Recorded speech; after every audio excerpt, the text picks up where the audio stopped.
thousands, including U.S. citizens, received surprise deportation notices under Trump's. Citizens are among those who were mistakenly sent deportation notices by the Department of Homeland Security, as part of the Trump administration's crackdown on immigration. One such recipient, immigration attorney Hubert Montoya, described his reaction to the email. "I just thought it was absurd. The administration is revoking CBP-1 permits 2-year authorizations granted during the Biden era to migrants entering the U.S. through a border appointment app. Since its launch in January 2023, over 900,000 people have entered the country using CBP-1. Now, many of those permits are being canceled without warning or public notice, unlike Trump's previous moves to end temporary protected status or humanitarian parole, which were announced formally and blocked by courts after lawsuits. Beginning in late March, termination emails have been sent out, some demanding immediate departure, others allowing 7 days. Recipients have included U.S. citizens like Houston-based attorney Timothy J. Brenner, originally from Connecticut,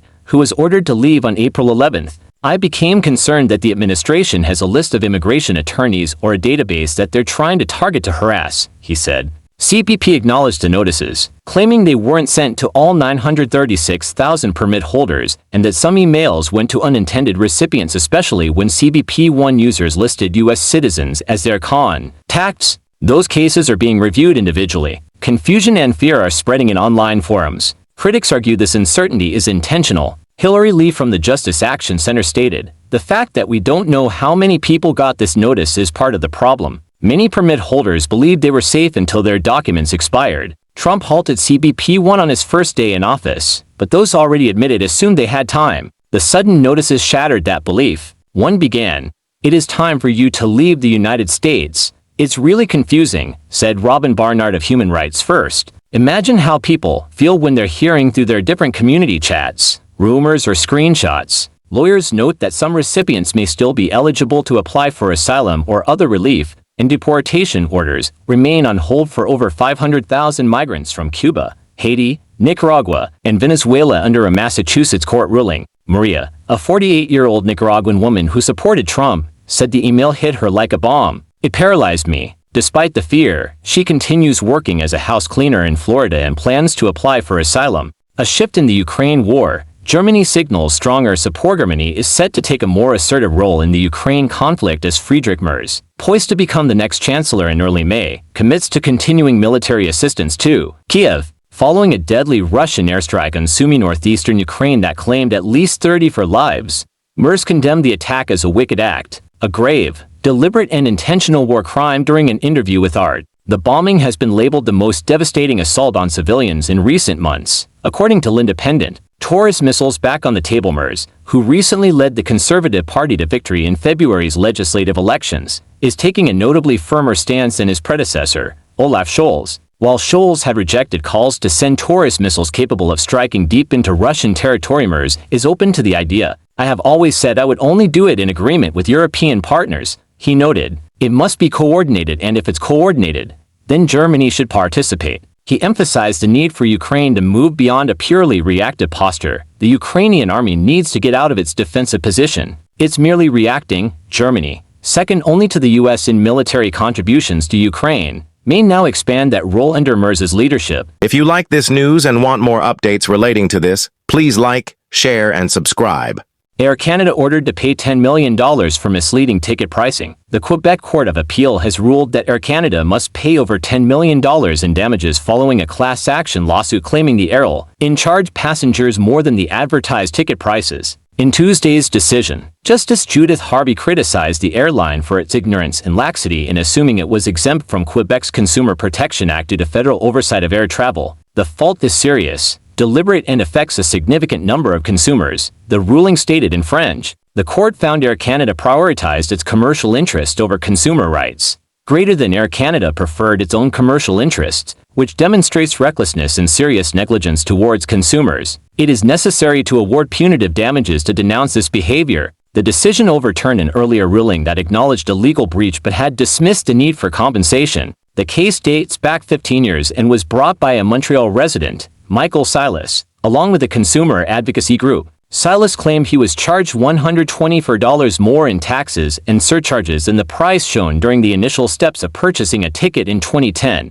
The extra fees were not clearly disclosed upfront, violating a new consumer protection law at the time. While the court noted there was no proof a specific customer was misled, it emphasized the importance of transparency. The interests of consumers are certainly not better served by a violation of THE law because of a widespread practice in the industry. This interest rather militates in favor of greater transparency. The judgment assigns $14.45 per ticket sold between June 30, 2010 and February 8, 2012 to class members. Air Canada has not yet confirmed whether it will appeal. Spokesperson Peter Fitzpatrick noted the issue stems from a difference of interpretation over federal versus provincial jurisdiction prior to 2012, which has since been clarified by case law. The ruling arrives amid growing criticism of airline pricing tactics, including so-called junk fees. Air Canada recently began charging basic fare passengers for checked bags, marking a shift toward a low-cost carrier model. In her judgment, Harvey remarked, "Greater than Air Canada's continued practice of price breakdown seeks primarily to maintain its competitive interest in the market,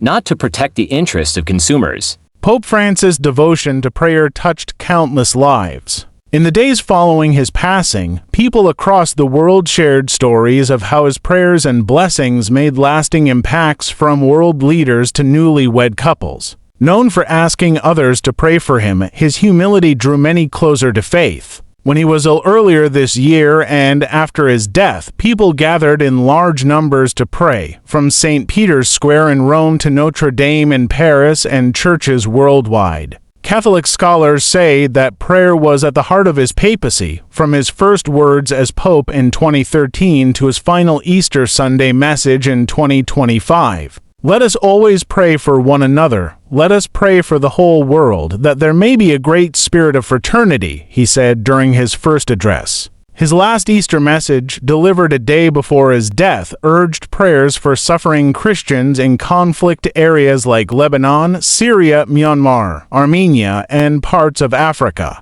Bruce Morrill, a theology professor and Catholic priest, noted how Pope Francis balanced formal church rituals with deep personal devotion. He often prayed before the icon of the Blessed Mother and Child at St. Mary Major Basilica more than 200 times during his papacy. It was the last place he visited after being released from the hospital, and it will now be his final resting place. His impact was also deeply personal. Former U.S. House Speaker John Boehner recalled the Pope's simple request, "Speaker, will you pray for me?" That moment, he said, changed his life and helped confirm his decision to retire from Congress. He also called him a compassionate figure who would forever hold a place in hearts. Another memorable encounter came from newlywed Tyler DeVilius, who met the Pope during his honeymoon. After asking the Pope to pray for their marriage, he was surprised when Pope Francis replied, "You please pray for me." DeVilius later wrote, "What a humbling feeling it was." Pope Francis lived a life rooted in humility. Pope Francis also released monthly prayer intentions. His prayer for April 2025 reflected on modern issues. "Let us pray that the use of new technologies will not replace human relationships and will help us face the crises of our times." Upon his passing, tributes and prayers flooded social media. Ukrainian President Volodymyr Zelensky wrote that the Pope knew how to give hope, ease suffering through prayer, and foster unity. Monaco's Catholic embassy remembered his message of love, fraternity, peace, justice, mercy, and care for the planet. In his honor, the U.S. Conference of Catholic Bishops released a 9-day novena prayer. One line reads, "Grant that your departed servant Pope Francis may happily enjoy forever in your presence the mysteries of your grace and compassion which he faithfully ministered on earth."